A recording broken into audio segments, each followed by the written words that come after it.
राज्यातील शेतकऱ्यांसाठी आज दिवसभराच्या सकाळच्या ठळक व झटपट बातम्या. शेतकऱ्यांसाठी महत्त्वपूर्ण अपडेट आहे, त्यामुळे व्हिडिओ शेवटपर्यंत बघा. अतिवृष्टी पुराचा कहर. 7,000 हेक्टरवरील पिकांना फटका. 8,886 शेतकरी बाधित झालेले असून 400 कोटी रुपयांचे नुकसान झाले. सोयाबीन व कापसाला सर्वाधिक फटका बसला. कृषी विभागाचा प्राथमिक अंदाज. तातडीने नुकसान भरपाई द्या, शेतकऱ्यांनी केली मागणी. बोनससाठी निधी मंजूर. 40,000 शेतकऱ्यांना मिळाला दिलासा. 15 दिवसापासून शेतकरी होते प्रतीक्षेमध्ये. चुकाऱ्यासाठी निधी केव्हा?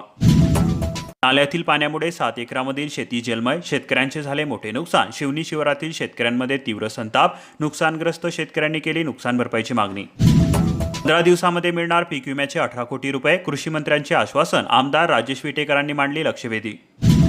कोरटेक शिवारामध्ये वन्य प्राण्यांकडून पिकांची नासधूस सुरू असून शेतकरी वैतागले. कमी पावसामुळे पिके सापडली संकटामध्ये. शेतकऱ्यांसमोर नवे संकट. वन विभागाने लक्ष देण्याची मागणी.